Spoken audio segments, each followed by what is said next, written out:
students, this is the final lecture for the course on academic writing. So, if you recall, in the previous lecture we started looking at the final stage of writing, that is editing and proofreading. We looked at punctuation, spelling and capitalization.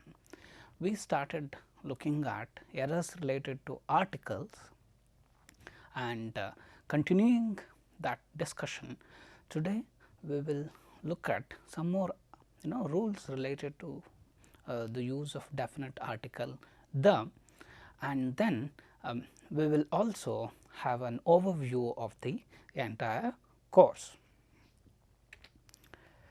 So, in the previous class we looked at when we use indefinite article and some occasions where we use the definite article the. Now, there are some context where we do not use any article. So, let us look at them. So, first one is you are using a noun to refer to an institution, concept, not a particular building. So, look at the example. My sister goes to school. Helena's mother went to prison.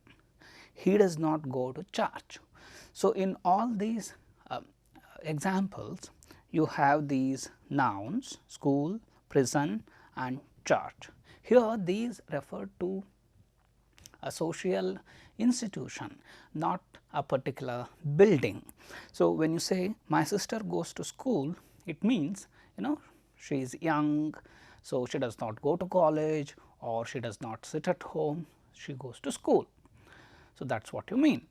Helena's mother went to prison. Here you mean to say she was jailed in the past, maybe because of some crime or maybe some other issues, or she was wrongly framed maybe, but she went to prison, that is what you want to focus on. Similarly, here he does not go to church, here you are talking about this person's religious beliefs, saying that this person does not probably believe in God, so does not go to church. So, that is what you are here referring to. If you were say referring to any particular building, then you would use article the. So, if you say my sister goes to the school, then you mean one particular school, maybe the school which is nearby, the school which is the most prestigious in that area. So, something like that. So, here we do not mean that. So, here we do not use any article.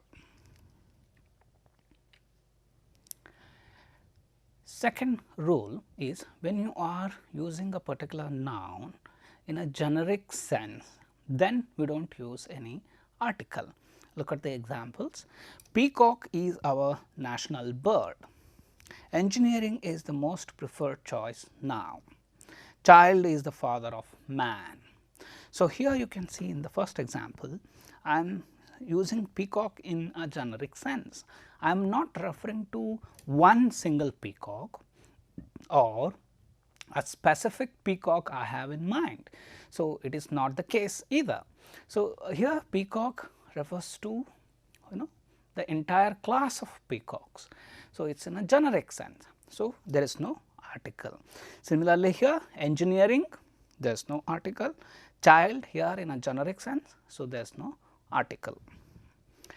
Similarly, you use an uncountable noun with no article if the we mean all of it or any of that particular thing.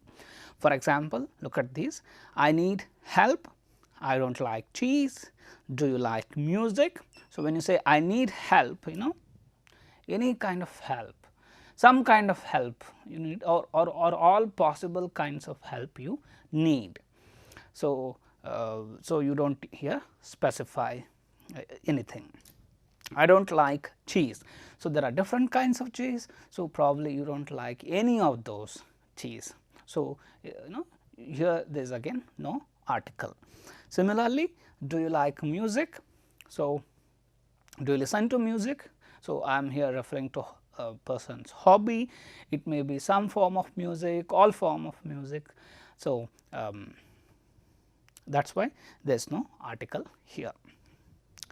You can also use plural nouns without articles in the same sense. For example, I do not like dogs. So, maybe you like cats. So, this is a sort of a generic sense, you do not like any dogs, that is the meaning here.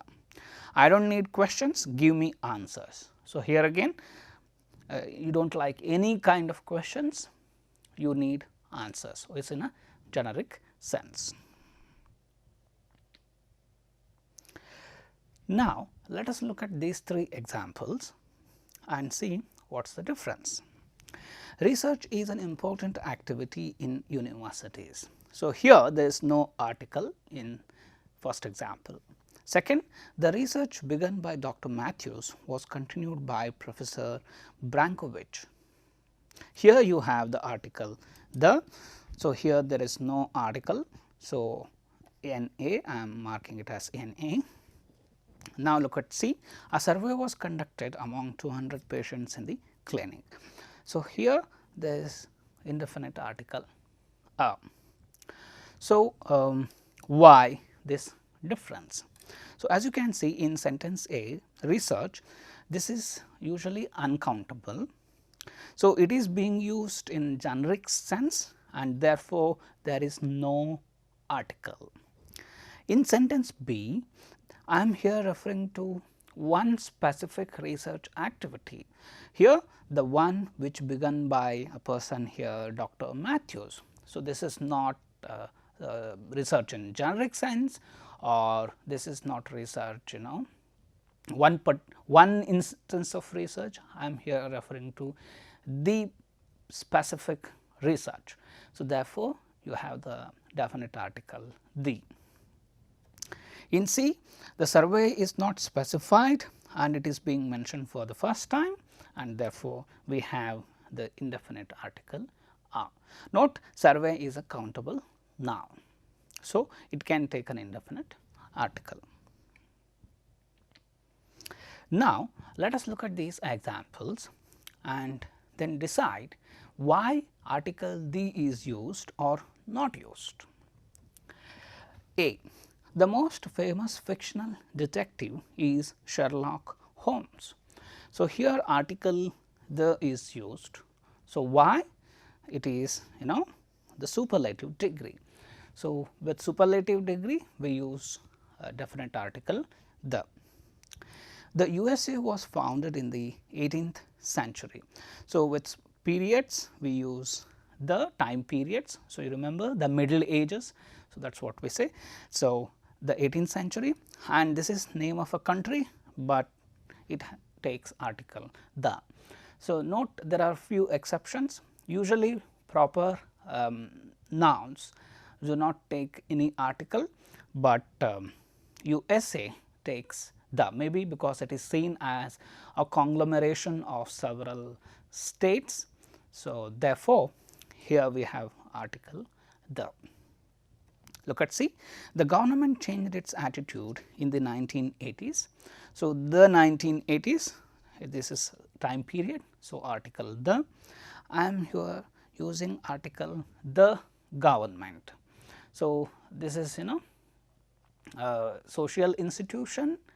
So, therefore, maybe I am referring to one specific government here.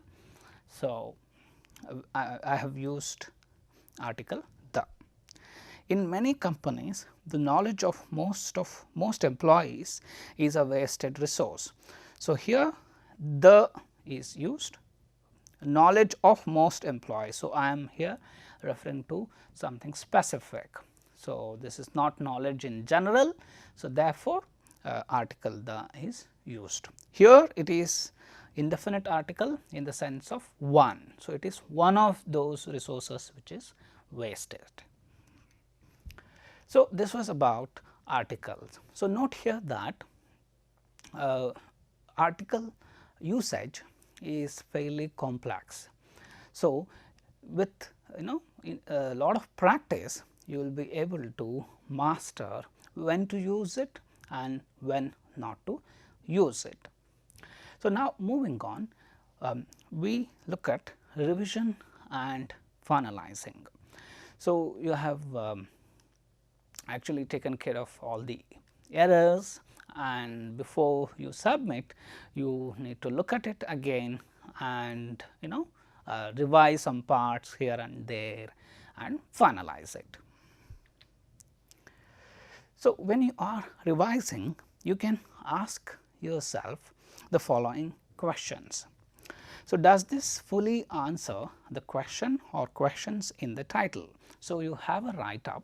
So, you ask yourself, so you have a task. So, is your write up appropriate?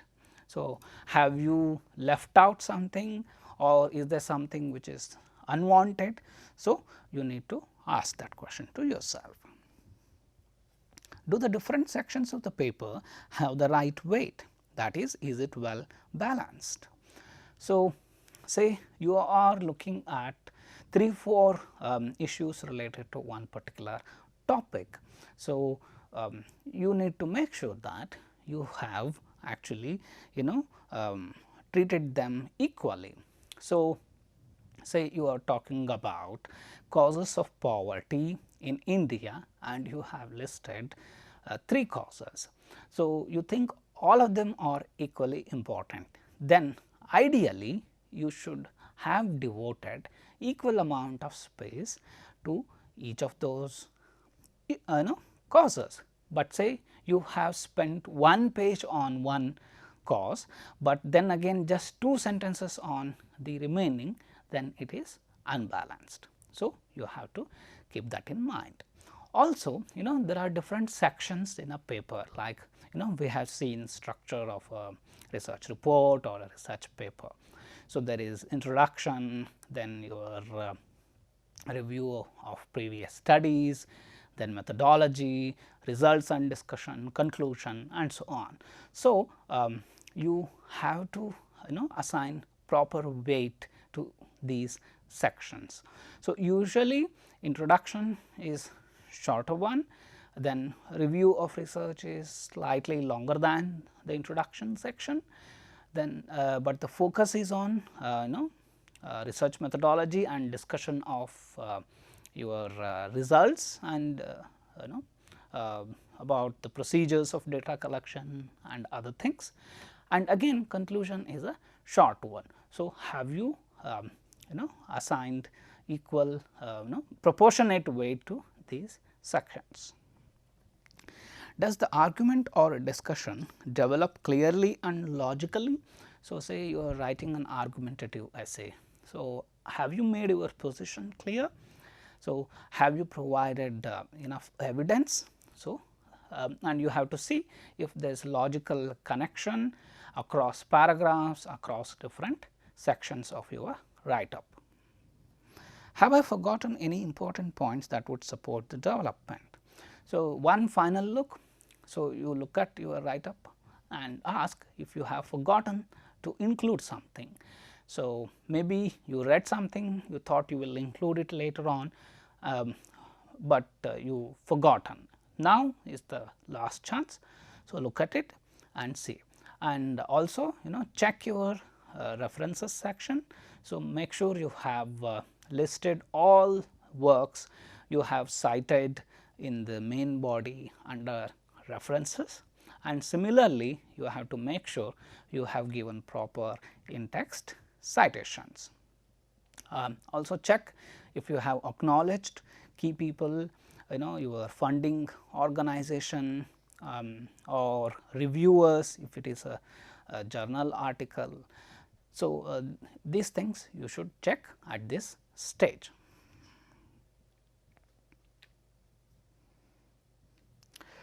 Now, let us look at how you can revise your paper. Here I have taken a short example. This is an introductory section, and the task was this: what would be an acceptable number of interviews to carry out for a master's dissertation. So, this was the task given to say this particular student, and here is the introductory section of this write up. So, let us read this. An interview can be defined as a conversation with a definite structure and objective. It goes beyond an everyday discussion with no particular purpose. There are many possible interview situations, but all involve an interviewer and an interviewee. It is normal for the former to ask the latter direct questions and record the answers. The questions may be prepared in advance, or they may occur as the interview develops. The recording is often done on paper, but may also be done by audio or video recording. Interviews can take place anywhere, in a street, cafe, office, bar, restaurant, etc. It is hard to say how many interviews can be carried out in one day. I personally think that 2 is the maximum, because it can get very tiring. A lot depends on the subject being researched. So, this extract is from Bailey 2011. So, as I said, this is the introductory section of a longish write up, and topic was this: what would be an acceptable number of interviews to carry out for a master's dissertation. So, now keeping this task in mind, so do you think this is appropriate? So, if you look at this carefully, you understand that there are some issues with that. So, what are the issues? So, some are listed here. So, one, there is too much space given to basic points, something like, for example, in this all this definition, these details, there is actually it's actually too much. Then very important, no in text citations included here. So, here you see that there is no citation. So, for example, here the person has defined it, but so what is the source of this? Then sentences are too short. So, recall that for an effective piece of writing, you need to have variation in sentences, but here you can see that the questions may be prepared in advance, or they may occur as the interview develops. The recording is often done on paper. So, it is hard to say how many interviews can be carried out in one day. A lot depends on the subject being researched. So, there are too many short sentences. Style is not suitable. See here, I personally think, so in academic context, we do not express our own opinions. So, whatever you say, it is based on some previous work. So, it should be inferred from it, logical progression. So, there is no scope for personal views and opinions here. So, you cannot say something like this. Then question in title is not addressed. So, this gives details about what an interview is, how it is conducted, where it is, and all that. But if you look at this task again, this is not about defining an interview. This is what would be an acceptable number of interviews to carry out for a master's dissertation. So, there is nowhere in this section any reference to the topic. Maybe you can start with this, but somewhere you need to come to the task as well. So, there are some issues with this section. So, now let us look at the revised version. Organizing an interview involves a series of steps, Davis 2007, including recruiting interviewees, finding a suitable venue and writing appropriate guidelines. However, depending on the research subject, a more flexible approach can be adopted, resulting in a less structured interview. Cooper and Schindler 2008. For a master's dissertation, interviews must contain data relevant to the research topic, which the interviewer can later process. As King states, gathering a large volume of cases does not guarantee the credibility of a study. King 2004-16. Most writers agree that 2 1-hour interviews per day are effectively the maximum for one interviewer, given the time needed for preparation and subsequent processing. Moreover, if audio or video recording is used, there is more content to be analyzed. For instance, in terms of facial expression, the analysis of one interview can take up to 3 days work. In order to answer the question, clearly much depends on the research topic and the time the researcher has available. So, here you can see that some of the things which you saw in the previous version you can find here also. For example, different kinds of methods of data collection in an interview, and then what is involved in interviewing a person.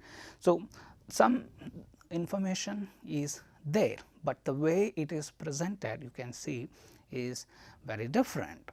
So, the first you find references, and you do not find, as you saw here, I personally think. So, this is clearly a big no in academic context. So, instead you find in text citation. So, it means whatever the writer is saying is based on some previous research. Then there is a quote here you can see,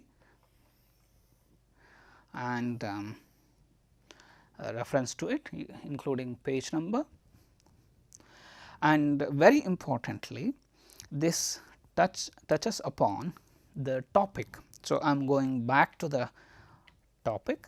What would be an acceptable number of interviews? So, acceptable number of interviews, a master's dissertation. So, keywords here. So, we saw here that there is no reference to these things here at all. This has spent a lot of time and has devoted a lot of space to introductory aspects, has not come to the main topic, but here you can see that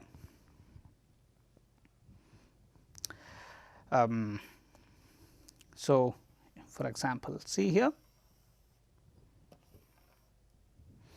you can see here, for a master's dissertation, interviews must contain data relevant to the research topic which the interviewer can later process.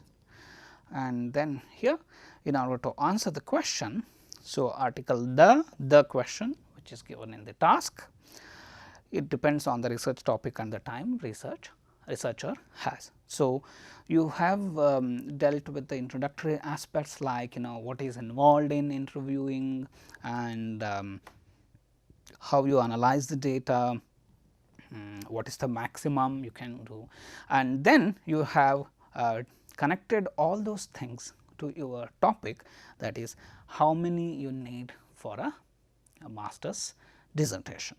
So, this is how you revise. So, here you have all the data. So, you look at your work and bring in some tweaks and changes to make it more effective. So, definitely you can see that this version is more appropriate, it is to the point, and it also follows well established academic conventions.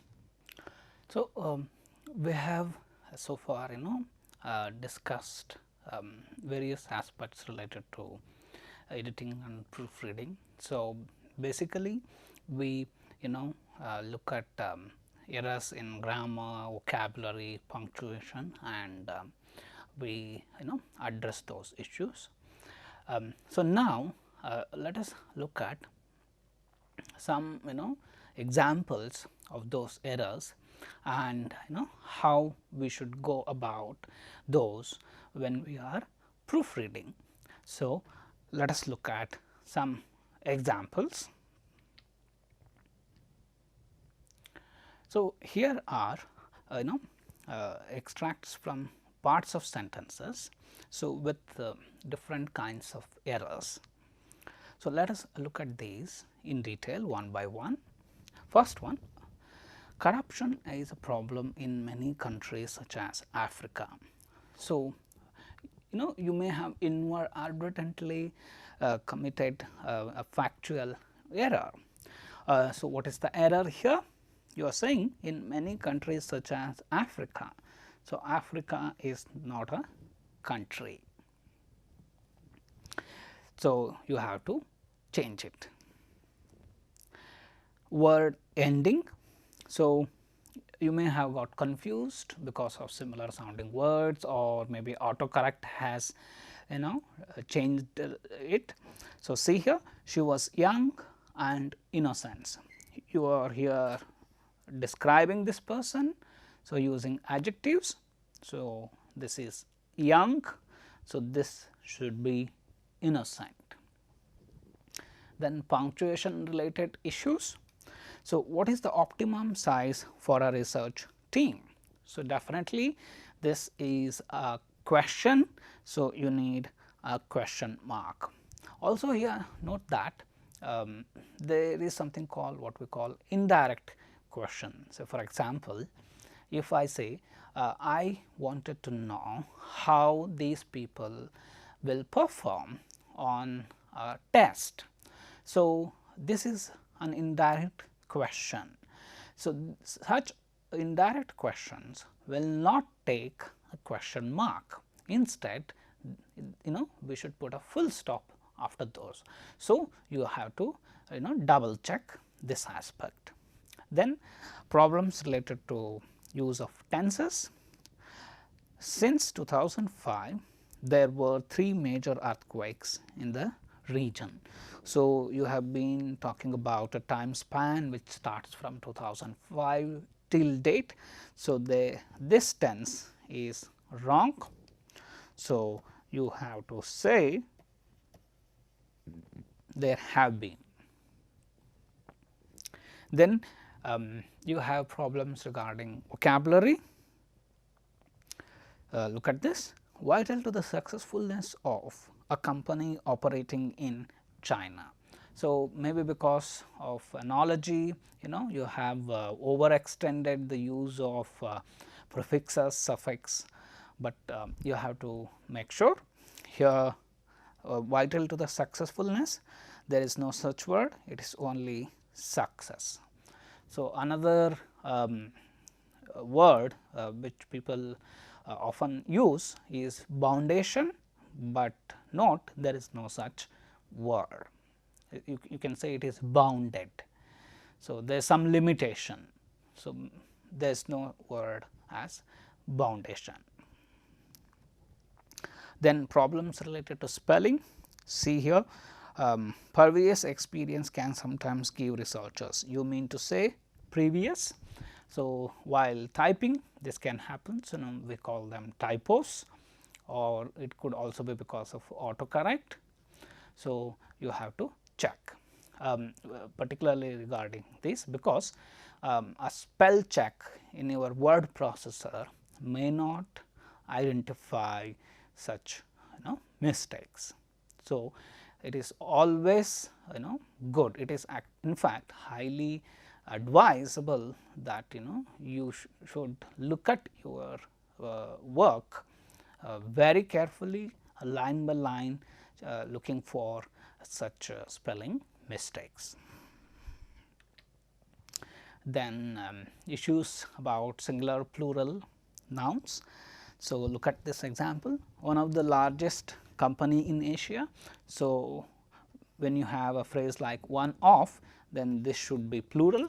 So, one of the largest companies in Asia. Then style. So, finally, the essay will conclude with a conclusion. So, see here, finally, conclude, conclusion, there is so much of redundancy. So, this is problem with the style. So, do not repeat words with similar meaning in the same sentence. So, this is a bad style. So, maybe you can say the essay will conclude with a summary of something or will present the main findings of the study. So, you need to rephrase it. Missing word. So, an idea established by David Ricardo in 19th century. So, here article the is missing. So, we have seen that articles is one area which can create problems for learners. So, you have to check for such omissions or overuse of articles. Then word order, a rule of marketing which states that consumers when go out shopping. So, this is a problem when consumers go out shopping. So, maybe you are thinking in a different way or the sentence structure demands a particular kind of order. So, then this kind of issues with the word order come. Also we have discussed the use of modifiers, you need to place them appropriately in a sentence. So, if you misplace it, sentence may be wrong or it may lead to ambiguous interpretation. So, order of words is very important. So, these are kinds of different kinds of errors you should address when you are proofreading. It is a good practice if you can find someone who is not familiar with your topic, but who is good at language. So, this person can help you regarding proofreading. Some professional services are also available. If you can afford, that is fine. Otherwise, you can ask a friend of yours or somebody to help you with the proofreading. So, this we saw in the previous class itself. So, you have been working on this. So, you are kind of too much obsessed with the content, and as a result you cannot focus on such minute things. Nevertheless, if such kind of errors remain in your final version, that is really not good. Many journals reject papers straight away because of such mistakes. It is in fact considered as a mark of negligence. So, if you have say a spelling error or a punctuation error in your CV or a covering letter, then that is again is not considered a good habit at all. So, people may think you are being just too negligent.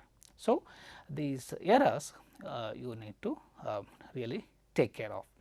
So, another problem with most learners is, so you have a writing task say and you have some time given. So, learners spend all the time only on writing, and as a result they do not have any time left to proofread, to revise at the end. So, that is again mistake. So, say if you have 30 minutes to write something, so ideally you spend some 5 minutes on planning, then about 20 minutes writing, and final 5 minutes on proofreading and revising. So, this can bring in focus to your write up and can actually get you higher grades. So, with this we have come to the end of the course.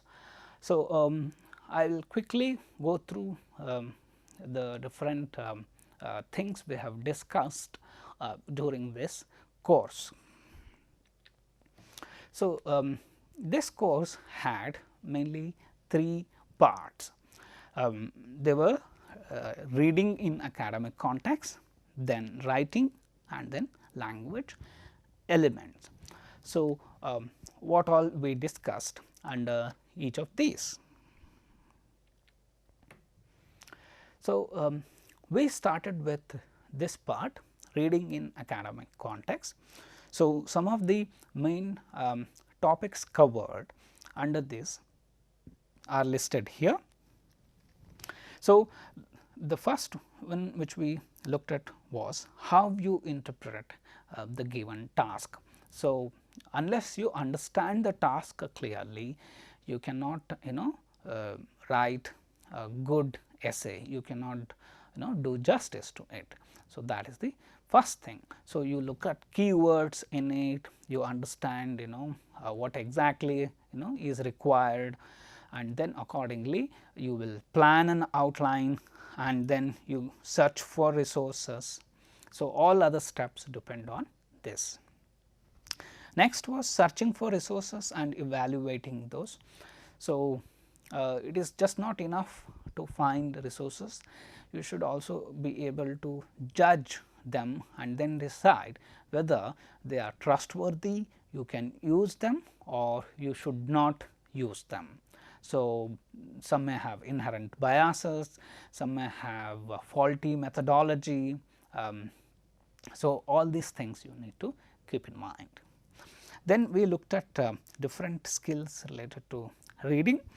So, one was reading for quick understanding or for an overall understanding, which is also known as skimming. Then reading for specific information, which is also known as scanning. Then reading for detailed understanding. So, here you move beyond these two.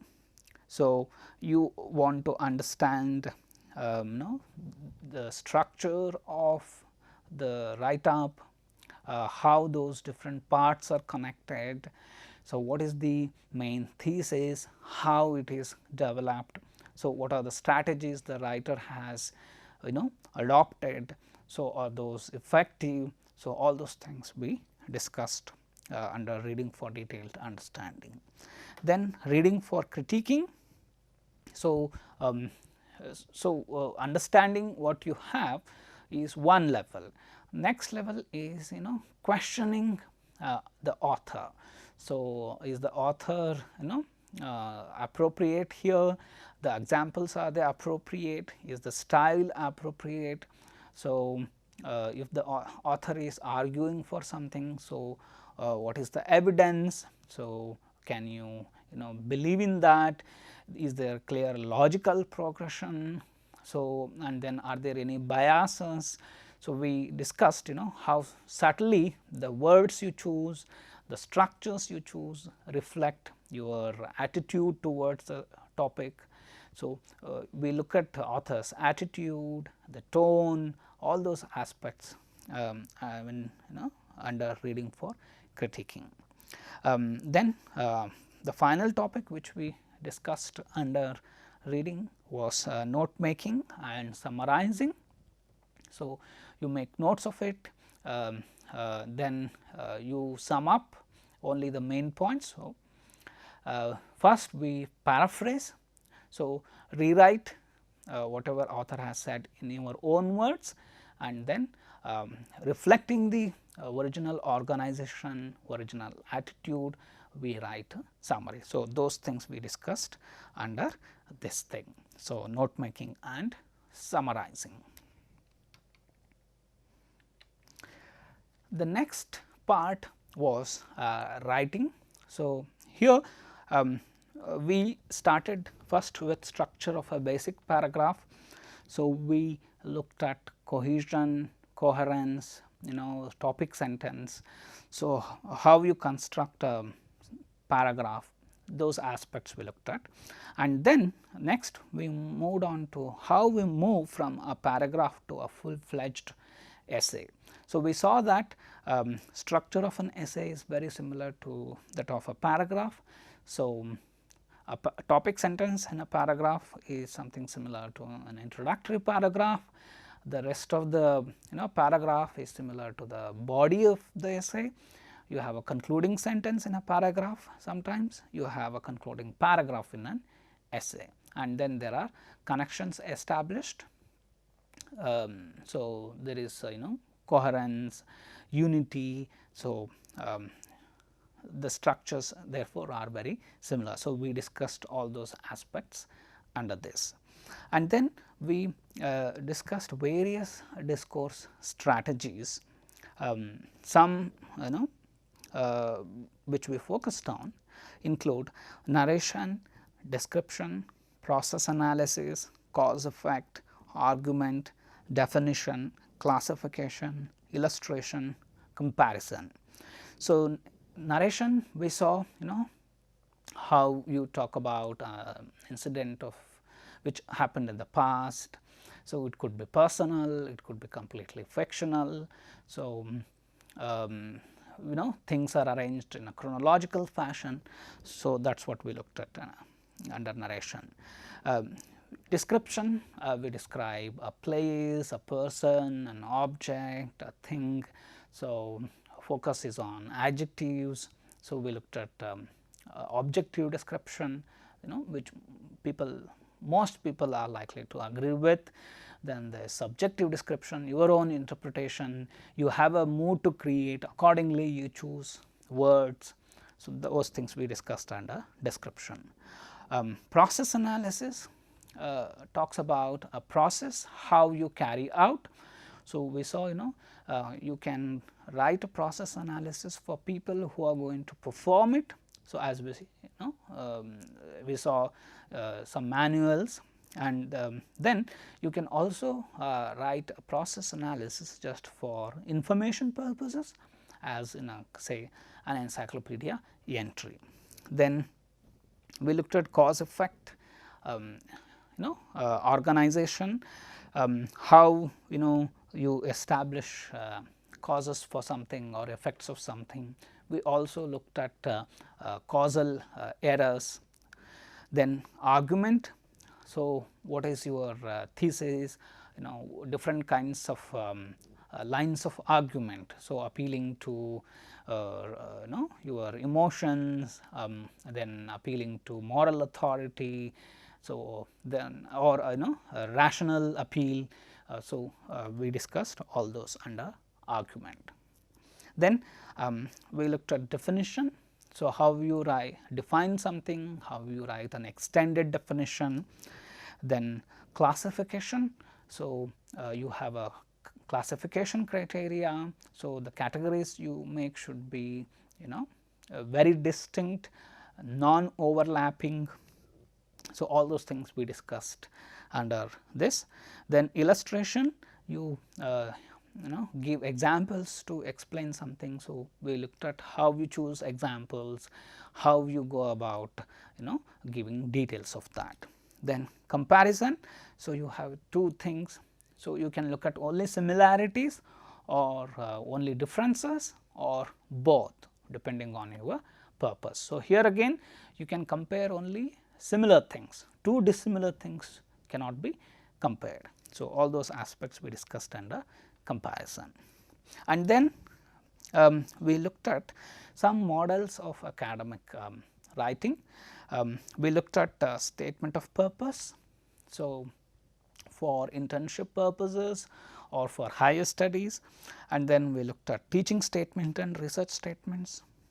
These are very relevant if you are applying for academic jobs. And then we looked at how you prepare a research proposal. to a funding agency or to your college. Then research report.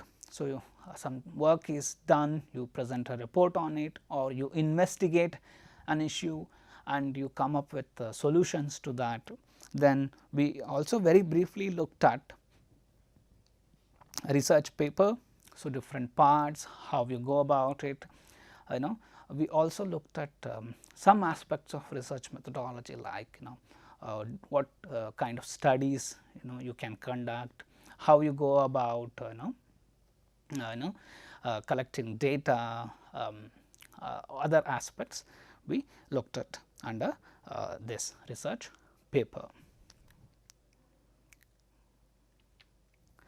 The final part was language elements.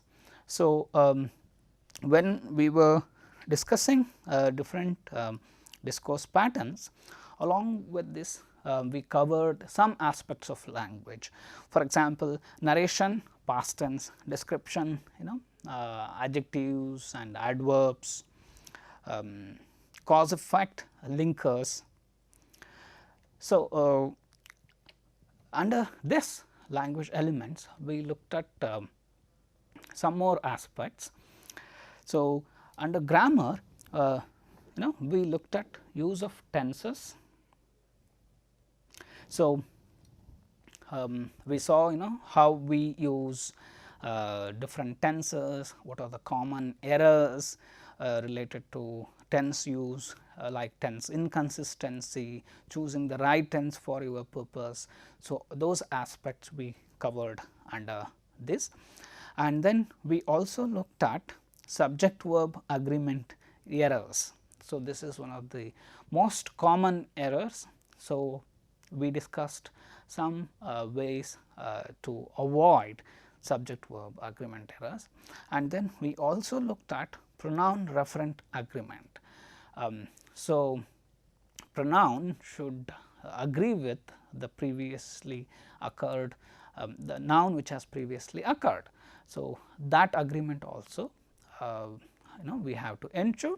So, those things we discussed, and then we also looked at various sentence strategies. So, something like ensuring variety in sentences.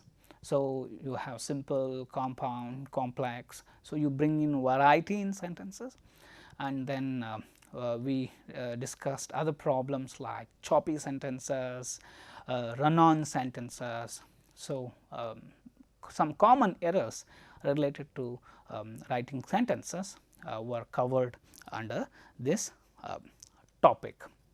So, there we also discussed how you go for brevity. You could write simple short sentence when it serves the purpose, instead of going for a long complex sentence which does not make any sense. So, those aspects were covered under this. Then we looked at vocabulary related strategies. So, we saw how you should avoid jargon, how you go for clear words, instead of something very general words, you choose something very specific. Then we saw that words come with different connotations, positive, negative, neutral, formal, informal, colloquial context. So, English is very rich in synonyms. So, when you are choosing a word, you need to keep all these things in mind. So, you need to choose the word carefully. So, we discussed that. Then we also looked at avoiding cliches, malapropism. Then when you are using a figure of speech, say particularly in a description, what things you need to keep in mind, how you should avoid awkward comparisons. So, those aspects we discussed under this vocabulary. Then we looked at the final aspect, that was something to do with the proofreading. So, here we looked at punctuation, related mistakes, then spelling related mistakes, errors related to capitalization. Then we also looked at articles, because it is a common area of confusion for learners. So, so when you proofread, you address errors related to these things. So, once you have revised, once you have proofread, so then your write up is ready for submission. So, here I would like to say a few things about submitting it to journal, and then we will conclude this course. So, say you have followed all the necessary conventions, and you have taken care of errors, and then if you are planning to submit it to a journal, first you should do very careful research. So, choose the journal which is most appropriate for your purposes, something like your field of study, something which follows your way of inquiry. Say you basically follow a qualitative research methodology, but a journal publishes only those with quantitative methodology. So, then you should avoid. And then another thing which you need to keep in mind is the review process. So, how much time that journal is going to take. So, if a journal says they take at least 6 months for review, and then again 1 year, 2 year for publication, then you need to keep those things in mind. If you are in a hurry, then better you may avoid such things. So, also these days many online journals have come up. So, before you submit, you have to ensure their credibility, and if you are in doubt, you can check with your teacher and then you go about it. So, that is how you go about submitting to journal. Say if you are submitting it to your instructor. So, as I mentioned, you proofread it thoroughly, you submit it to your teacher, and then you can ask your teacher for detailed feedback. So, that will help you in improving your skills further. You can also share with your friends and get their comments. So, that is another way of improving your skills. Also, there are many websites which offer detailed comments on drafts. There are many resources available. Some we have referred to during the course of our lecture. So, you can consult those resources. They offer very useful tips for improving your writing skills.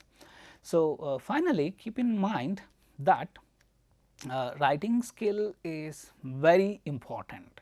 If you are going to stay in academics, it is even more important, because you are expected to publish, and so good writing skills are highly prized possessions.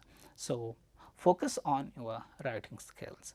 Of course, you need to practice a lot.